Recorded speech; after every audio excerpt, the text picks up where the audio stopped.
This is WNBA Action.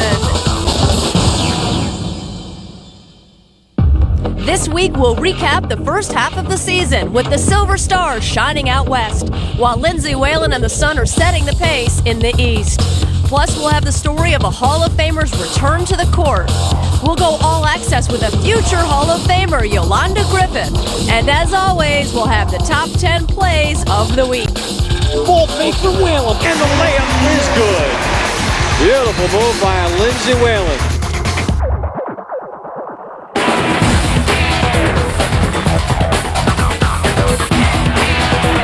Oh my, there's a bird in the house. Takes it in, scoops it with the right hand. Oh my goodness. That is big time WNBA stuff. Diana Taurasi. Rise, fire, and hit another one. Oh, I love her. Oh, what a bucket. For the first time in their history, the Phoenix Mercury on a chance of the WNBA. We begin by taking you into the action in the Western Conference for a look back at the first half of the season. It's been a thrilling year in the West. Tipped out Parker on the run. We're going to get a dunk here. Yes! She did it! Just 6 games separate first place from last, and the Mercury know that anything can happen. Taurasi to beat the buzzer. Yes! But the defending champs have struggled at times, and they miss Penny Taylor, who's playing for Australia. Yeah, no Penny Taylor, which is a great loss for us. Penny, come back whenever you want. We're ready. We need you. Still, Phoenix is just 3 games out of a playoff spot, thanks to contributions from their role players and the stellar play of their 2 stars. Pondexter coming right back. Beautiful driving scoop shot from Cappy Pondexter. Rossi hustle in 2 seconds. Launches. Got In Minnesota, the surprising Lynx have stayed in the playoff hunt behind one of the league's leading scorers. Here's Simone Augustus, another heat check, jump shot, shake and bake, fade away from 18, nothing but net. My goodness. Simone has had plenty of help from rookie standout Candace Wiggins, who gives the Lynx a solid 1-2 punch. Left side Wiggins, one dribble, pull-up jumper, got it to go at the buzzer. How about that? The Houston Comets have climbed into contention after turning their season around. I think our season's going pretty good. We got off to a rough start. I think we were 0-5. But, since then, I thought we really pulled it together, started to play as a team, and we've realized our strengths, pounding the ball inside and rebounding and running on teams. Running the floor hard and getting results. Also, all we have to do is continue to come and play for 40 minutes. We'll pull out enough wins to make the playoffs. Another team battling for playoff position is the Sacramento Monarchs, who've blended their veteran stars with some talented rookies. They have grasped our system very quickly. They listen, they play extremely hard, and they're eager to play their role. Got swatted by Laura Harper. And the team leaders have provided guidance along the way. Get what happened, no frustration. Let's work on 9 back to his lob. Let's get our defense back. Let's get it back. Come on, let's get it back. But that one is short. She gets another chance. Oh! Loaded with talent, the LA Sparks started the season 10-3, and though they've stumbled of late, they still feel that they're pointed in the right direction. So, we're mid-season through. Obviously not exactly where we wanted to be, but still in the contention for the Western Conference, being best overall. Jones inside, and she's able to scoop it up and in. It's the big 3 of Lisa Leslie, Delisha Milton-Jones, and Candace Parker who will determine the Sparks' fortunes. The thing about it that separates championship teams from just contenders is that you keep believing. Great spin and score with the left hand. Even when the fans stop believing, or even when the media stop believing, or even when people want to give you a hard time, you continue to just rely on each other. And we haven't stopped believing in ourselves, and we know what we're capable of. The Seattle Storm assembled their own collection of stars, and they've come together as a team to bring Seattle within a half game of first place in the West. As good a teamwork play as you'll ever see. By adding veterans like Cheryl Swoops and Swin Cash, the Storm are built to win it all right now, and they're off to a great start. Into the lane, puts it up, shot, partially blocked. Gotten by Laura Jackson. She's got Sue Bird on the break. Sue will lay it up and in.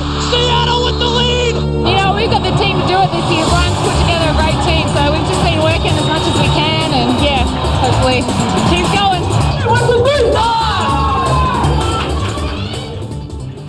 But it's Becky Hammond and the San Antonio Silver Stars who sit atop the West. Becky Hammond, what an amazing finish there. Well, this team, I think you have a lot of individuals that know how to persevere. 2 to shoot. Riley sees it. And inside Sophia. Lay it up, she's fouled. Oh, been through the fire, we've been around a long time, and we know that games have ebb and flow. So, you know, you just play through it and hope you give yourself a chance to win it at the end. Checking the Western standings, it's a tight race for first, with the Silver Stars holding a half-game lead over the Storm. The Sparks and Monarchs are tied for the last 2 playoff spots, but the Comets are closing fast with a 5-game winning streak. Then it's the Lynx and Mercury. Now let's go back into the action to recap the first half of the season in the Eastern Conference. As the WNBA hits the Olympic break, the East has had its share of memorable moments. A kiss for Whalen in the lane. Beautiful. Driving the baseline on Douglas. Here's the turnaround. Oh, impossible. Probable miracle. And teams have tried to stake their claim as Beast of the East. Go, Joe! Go, Joe! To pass when they double and move the ball and don't let them shoot gaps on you. Lindsay Whalen and the Sun have surged into first. Now make it 7 for 14 in this quarter. Connecticut has drawn added inspiration from the memory of last season's playoff failure. And losing the first round was definitely disappointing, and it's something that, you know, I think stuck with a lot of us through the offseason, and that motivates us now to just continue to get better. It's been a different story for the expansion Atlanta Dream, who lost their first 17 games. Turnovers are really starting to mount for the Atlanta Dream. They have to take care of the basketball. But finally, the Dream put an end to their nightmare, beating Chicago for the first win in franchise history. Start the celebration. The horn sounds. History is made in Atlanta. Your dream The very first franchise wonderful expansion team. The Sky's Candice Dupree was joined by this year's number 2 pick, Sylvia Fowles, who made an instant impact. And Sylvia Fowles, it is effortless. She is as athletic and as big as strong as anybody's we've ever seen in the WNBA. Fouls right down the lane. Didn't get that one blocked. Looked like Dr. J coming in there. But Sylvia's impressive start was cut short by a knee injury. Oh, Sylvia, hopefully she's okay. That was a nasty fall right there. And she's been sidelined the past 2 months. The Fever had their own injury issues, with Tamika Catchings out with a sprained ankle, but others picked up the slack. Stop, left hand banks it in. Tan White has 9 in the second overtime. Thanks, Douglas. On the right side, left-handed 3, it's good. After missing the first 8 games, Tamika returned to the lineup and quickly recaptured her all-star form. Scoring. That's what you're used to seeing out of Tamika Catchings. The Washington Mystics came charging into the season with high hopes, but they would stumble out of the gate, getting off to an 8-14 start. Kane in the corner, 3-ball. That's short ball game. Lee Curry missing everything. All the frustration came to a head recently when the Mystics replaced head coach Tree Rollins, naming assistant coach Jesse Kinlaw to take over. In Detroit, the veteran Shock proved they were still tough to beat and were especially dominant on their home floor, where they won their first 10 games. Well, in professional basketball, especially of all the sports, winning at home is a requirement to have the best record. And so far, we're undefeated. Our task is to win every home game. We talk about if we win every home game we play, we will be WNBA champions. Fueling Detroit's success, as usual, has been their high-scoring backcourt of Deanna Nolan and Katie Smith. They improved to 15-7 overall. Joining the ranks of the Eastern Conference elite has been the New York Liberty, who have battled their way into contention with a recent hot streak, winning 6 of their last 7 games. Instead, they go to McCargo, kicks it out to Cravel, the 3 in the pie, yes! The Liberty, including one from Battle, right through the lane. Oh, circus shot is good, plus the foul! The Liberty were also part of history when they played in the first outdoor regular season game in professional basketball against Indiana. Crayfeld will jump it up, and the Fever get the jump ball, and the very first Liberty Outdoor Classic is underway. Nice footwork, and gets it to go.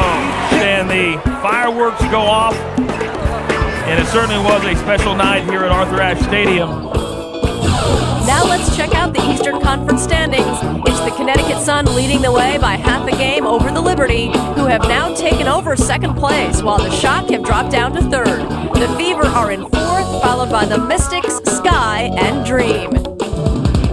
The world of Houston revolves around Tina Thompson, one of the great all-time players already in WNBA history. And on June 6th against the Liberty, Tina added yet another accomplishment to her resume. Move in the lane through traffic, righty scoop up and in. Tina Thompson gets finger roll. Nice job by Thompson. She just became the second player in WNBA history to score 5,000 career points.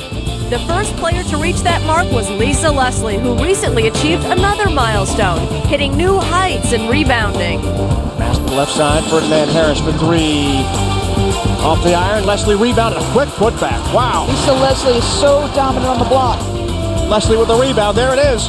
There's number 3,000 for Lisa Leslie. The first in WNBA history to hit the 3,000 rebound mark. Lisa's teammate on the Sparks, rookie Candace Parker, quickly earned her own place in the record books. Rebound tipped out, Parker on the run. We're going to get a dunk here. Yes! She did it! She did it with 29.5 seconds left. Lisa Leslie did it first. Candace Parker did it second. I was really excited to do it in front of the Los Angeles Sparks fans and to do it on the home court. I was excited. I was over here jumping on the side. I was jumping in the air. But for Candace, dunking is just a part of her repertoire, as she proved with a brilliant 40-point game against the Comets. Left side now, Parker. Guarded by Tina. Bump, spin, banks it up and in. Oh my goodness. Parker is on fire. On the block, Parker. One-hander in the lane is good. She has tied her career high with 34 points. It goes to Parker, and Parker scores inside. She's fouled. She's got a new season and career high. And all kinds of milestones here at Staples Center this season. Diana Taurasi surpassed Lauren Jackson as the fastest player to reach the 3,000-point mark. The inbound to Taurasi. Fadeaway 3 of her own. There's not too much you can do about that. She is a matchup nightmare. Taurasi with a little fadeaway floater. She is now at the 3,000-point plateau. Katie Smith joined Cheryl Swoops as the only players with 4,000 points and 800 assists. Smith, what a cross. That was gorgeous. Good eyes by Katie Smith to see that. Finally, the New York Liberty and Sacramento Monarchs became the third and fourth WNBA teams to compile 200 victories. 82-70 as the Monarchs come away with franchise win number 200, and doing it at home feels even better. Now we go all access with Yolanda Griffith, who became a WNBA superstar with Sacramento, but this season has found a new home with the Seattle Storm.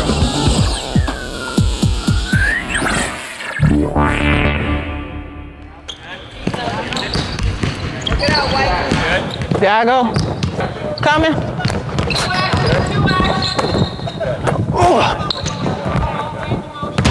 You know, everybody knows me as rebounding and, you know, being a top defender. And, you know, we have scores, and it's going to be some nights I score and some nights I don't. But I know my presence on the court is important for this team. I may not be the captain, but I'm vocal. Let's go! Good job, Kim! And that's what's good. You got to be able to have that relationship with your teammates and be able to accept, you know, what somebody says to you. It's not going to be nice all the time, you know, but understanding that we care about each other and we're trying to help each other. You was already committed to him. If you commit, you go, I'll find him. Okay? Yo is definitely a coach out there. I mean, she loves her defense. So always talking about defense, always in everybody's ear, no matter what. I told you get the next one, Ash. Big girl. It's okay. But you there. You know, sometimes everyone needs a little nudge, so Yo will be that nudge. And then sometimes everyone needs a pat on the back, and Yo will be that pat on the back as well. So it's been cool to have that. When Yolanda entered the WNBA 9 seasons ago, she dominated immediately, sweeping the Defensive Player of the Year award and the league's highest individual honor. It is now my great pleasure to present the 1999 WNBA Most Valuable Player Award to Yolanda Griffith. Then in 2005, Griffith was the finals MVP as she helped the Monarchs bring home the first pro basketball title to Sacramento. It is over. Sacramento wins the WNBA title for the first time in their history. But after last season, it was time to part ways with the only WNBA team she had ever played for. It was tough. I've been with Sacramento for 9 years, and I just felt that a change was needed. Saw they was going in a different direction. No hard feelings. It was like time for them to start doing what they need to do. And not having me as a mom or a mentor. And, it was time for I didn't think they needed me around anymore. Yolanda contemplated retirement and then set her sights on Seattle. But before leaving Sacramento, she wanted to say a proper goodbye to the Monarchs team owners. She wanted to have some conversation with the Maloof brothers, to make sure that she left there on good terms. And she did that. I really respected that. And then she gave me the call and she said, you got yourself a center. Seattle was what I wanted, just to get a chance to play with Birdie and LJ and Swin and Cheryl, just to get a second chance, basically. So I made a good decision. With Griffith as a final piece of the puzzle, the Storm will try to make a run for another title, even as they continue to build team chemistry. I can go either way. I thought y'all said No, we doing a down pick. Two down. Restring. Okay. It was tough in the beginning because, it's always been Sue and LJ here. Now you brought in some veterans, and, it was just a matter of us coming together, understanding and being able to communicate with each other. And our relationship now is closer than it was when we first started. When we was doing it, and she didn't use the pick, and then she dribbled to you, I tried to do it with you too. So, because I set a good pick for you, and you can get that shot. Oh, I know you will. We know what we did with the other organizations. We know what we're doing for this organization, and we're coming here to win a championship. Now let's take a timeout with Hall of Famer Nancy Lieberman, who returned to the court with Detroit last week at age 50. She is the heart and soul of this Phoenix Mercury team. The crowd is on its feet. They want three. They got three. Lieberman-Klein, who now steals the ball from Nicole Lebeck in the open court. Lieberman-Klein going for the fast break bunny, ties it up. Nancy Lieberman rose to stardom in college at Old Dominion, then played professionally in a men's league, the USBL, before joining the WNBA. And even after retiring, she hadn't lost her skills. About a year ago at the All-Star game, I had to run through the skills challenge, and I did it, and I guess my time was pretty competitive. I think 2 or 3 of the players had better times than myself. And I was leaving the court, and Bill was sitting at the end, and he goes, very impressive. So we were bantering, and he goes, well, next year, maybe we'll sign you to a 7-day. We talked last year, we talked this year about it. There was a window of opportunity here for tonight to have her on the roster because we're going to sign another player tomorrow. And she deserves it. She has been a great player throughout her career, as a great pioneer in women's basketball, and I hope she does very well. It's great to see Nancy back. I'm one of the players that was here when she played 12 years ago, so it's fun for me to be able to see her, and I think she'll add a little bit of excitement to the league. Today is a day to celebrate the history of the game, to celebrate this league, and to inspire people. And you got to remember, I was told at 18 I was too young to be an Olympian, and I'm the youngest Olympian ever. I was told I was a girl and I can't play in a men's league. I played 2 years in the USBL. I came back at 39 and they said you're too old to play in the WNBA. And here I am at 50. There you go. The oldest player in the history of this league is about to come in. And with 1:01 to go in the first quarter, we have some people in the arena standing up because Nancy Lieberman, the Hall of Famer, is now in the basketball game. Lieberman, to get an assist. You got an assist. Assist for Nancy Lieberman. How about that? A little razzle-dazzle over to Sonny. To assist for Nancy Lieberman. Klein. They appreciate what she's done for women's basketball in the past, and also they want to see her get out there. So our players had a good time. Had a nice sweet assist behind her head will make every highlight film in the country tonight. She's basically got us where we're at today. I mean, that's the reason why we're doing what we do, is she was a big part of that. Tonight was very historic to be able to do that. I will never forget this moment. And now it's time for the top 10 plays of the week in our courtside countdown. At number 10, a pair of Lynx rookies connect on the alley-oop. There's a nice pass from Candace Wiggins to Sharday Houston. In at number 9 is Becky Hammond getting the shot off just in time. To the shoe, the ball fake, a lean. Oh, she hit it. That's pretty good shot clock awareness right there. And a tough shot. At 8 is New York's Janelle McCarville going in for the game winner. McCarville driving to the basket, puts it up and in! Janelle McCarville somehow got it over Lisa Leslie, and the Liberty have a 1-point lead. In at number 7 is Sparks rookie Candace Parker hanging and hitting. Oh, a little dip going in. How about that adjustment? At 6 is the Comets' Renika Hodges dialing from long distance. Hodges can hit it from the outside, and she goes! My goodness! Wow! At 5 is Minnesota's Lindsey Harding with this big block against the Sparks. A block shot by Lindsey Harding. In at number 4 is the Suns' Lindsay Whalen taking it all the way. The ball fake for Whalen, and the layup is good. Beautiful move by Lindsay Whalen. She made them fight and made them pay. In at number 3, it's Whalen once again, this time going to the left hand. Carried the dish for Whalen, and then no look, and the drive, and the basket for Lindsay Whalen, who is putting on another show here tonight. At number 2, more from Candace Parker, creating a shot off the break. One-on-one against Smith. Nifty moving off. Forget about that. But come early or don't come at all when you're checking Candace Parker in the open floor. And with the top play of the week, yet another great drive from Lindsay Whalen. Johnson couldn't cash in on her drive, but at the other end, Lindsay Whalen does score. And it'll be a possible 3-point play for Whalen and the Suns. How did she finish that on the right side of the rim? Her body was completely on the left side of the rim. Her momentum was going that way. I mean, look at that. I'm Deb Placey for WNBA Action.